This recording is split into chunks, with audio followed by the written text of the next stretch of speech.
And welcome. This is the fourth annual meeting for the NSF EPSCoR program in building Oklahoma's leadership role in cellulosic bioenergy. I'm Jim Wicksted. I'm the Associate State Director for Oklahoma EPSCoR, and I'm also the principal investigator of this particular program. The good news for you all is I'm not going to talk very long. So you don't have to applaud now, but I'm sure you will in just a few moments.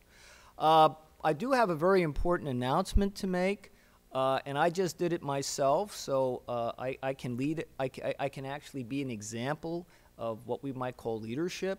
If you have a cell phone, could you either please turn it to the vibrating position or off? We prefer not to have telephones ringing while people are speaking, so if you could please do that, we'd be very appreciative. We have a very, very full program today, and we're very, very fortunate in having guests from a variety of institutions and agencies. Dr. Uma Venkateswaran is from the NSF EPSCoR program, and she is here today. We're very delighted to have her, and she'll be talking a little bit later on. We have Mr. Phil Weathers from Rentec, who will be one of our first speakers. Dr. Chad Haney from the Department of Energy, and I was telling Chad we're delighted to have him here since it's the first time we've actually had somebody from DOE come and present at our annual meeting. And Dr. Matt Langholtz, who's in a sense come home since he was a student here at Oklahoma State University. He'll be speaking a little bit later also. We're also delighted to have Dr. Kelvin Drogemeyer, who will be talking at lunch with Dr. Venkateswaran. Dr. Drogemeyer, for those of you from the University of Oklahoma, know him very well for being the Vice President for Research there and a distinguished professor as well. We will also be having for the very first time a panel session that will be talking about the sustainability of the kind of research we're doing in the field of cellulosic bioenergy in Oklahoma and in the nation. One person who will also be on the panel, not listed in your agenda, is Dr. Larry Walker from Cornell University. So we'll actually have five panelists, is that right? 5 panelists. And so we have a full agenda. We'll have a hybrid presentations by our students. They get 3 minutes to talk about what their poster is about, and then you all get a chance to go out and see it. Very, very full agenda. But one thing I want to make absolutely sure that I don't forget to do, and that's to thank the people who put all this together, who probably are not in this room. Those are my office staff, Valerie Pogue, Gina Miller, Pat Greer. A student we have is Chelsea. They really did a great job of organizing this event, and really appreciative of that. And even if they're not here, I would like to ask if you just give them a round of applause, please.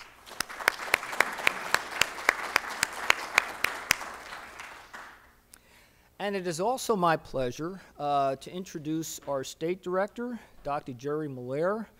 Dr. Malayer, in addition to being the State Director for the Oklahoma EPSCoR program here in the state, is also an Associate Dean at the Veterinary College here at Oklahoma State University. And I think Dr. Malayer has a few words, so Jerry? Thanks, Jim. Let me also extend welcome to all of you from outside Stillwater. Our guests from out of state, we're glad you're here. Our friends from the other institutions in Oklahoma, thanks for being here. We're glad you're here.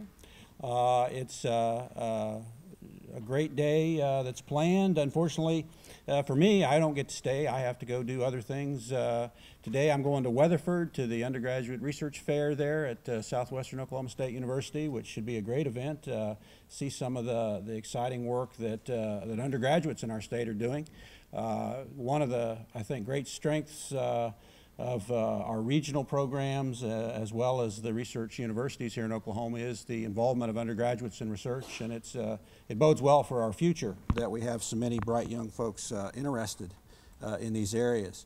I've got just a couple of slides I want to show you. So of course you're familiar with the EPSCoR program for development of infrastructure in states that have traditionally been received lesser amounts of federal funding over the years.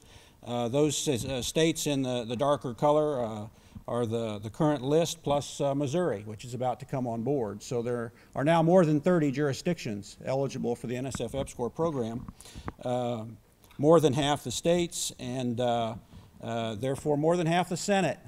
That's the good news. So we're hopeful that states can continue to make good progress, and that the EPSCoR programs will continue into the future. The EPSCoR program has as one of the major purposes the development of the infrastructure necessary to make these states more competitive for federal funding with with the other states. Has that worked? If you look at the funding totals for the EPSCoR IDEA programs going back the last several years, we can see that we're now in FY10, 11, and probably for 12, just under about $500 million for all of the EPSCoR IDEA programs, including NSF, DOE, NIH, and so forth. This is about 0.3% of the federal monies spent on research and development activity. So it's kind of a drop in the bucket, but it's precious resources for those states that require some additional resource to build up their infrastructure and become more competitive. Have they become more competitive? This is the EPSCoR funding in the blue lines that comes from the federal program, and in the red is total NSF funding to the EPSCoR states. So you can see that since 1998, as the dollars in the NSF EPSCoR program have increased from 37 to 101, and it's now up to about $150 million, the amount of EPSCoR funding in the states has gone up in parallel. Today, 2011, about, as I said, $150 million, and total NSF funding to the EPSCoR states is up to $871 million. So there has been an effective leveraging of the EPSCoR infrastructure to develop more competitive grants through NSF regular competitive programs. And this is an important impact in our state. We talk a lot about commercialization of technologies, we talk about new business development, we talk about economic development for the states, but one of the important jobs for us and for you as researchers and students and postdocs and so forth is this leveraging into new competitive grant funding. And the states have done reasonably well at that. This is the IDEA funding.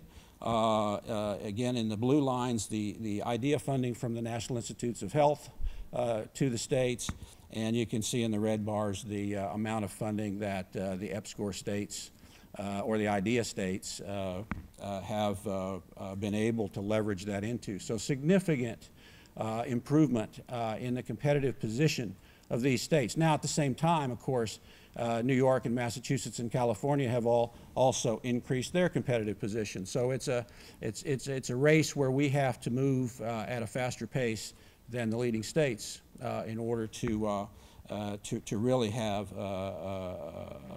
significant improvement in our rankings and in our competitive position relative to those states. In Oklahoma, we have over the last decade received roughly $95 million in IDEA and EPSCoR programs in federal dollars. And you, us, we, as a research community in the state, have translated that into nearly $250 million in new competitive funding. So as a state, Oklahoma has done pretty well. Our state has contributed also about $20 to $25 million to that pool in terms of matching funds that are necessary for these programs. So there is a great investment in the state, there's a lot of support in the state, and our performance has been very good over the last number of years. Can we sustain that? We hope so. Obviously, federal funding is going to get tighter and tighter due to the economic realities of things in the world, but we're hopeful that for the FY13 federal budget, we'll see either level or slightly increased funding in these programs that will allow us to continue to build our infrastructure, build our competitive position, and continue to grow as a research community. The jeopardy in the current budget discussions at the federal level deal really with the NIH and IDEA programming, where you know, there's a significant cut on the table that will have a pretty serious effect in Oklahoma on our competitive grants position relative to the IDEA programs, but we're hopeful that maybe there can be sufficient discussion, arm twisting, however you want to put it, to convince the leadership at NIH of the necessity to at least sustain the current funding level, if not increase it slightly. So it's an interesting job to work with the EPSCoR programs in Oklahoma. It's an interesting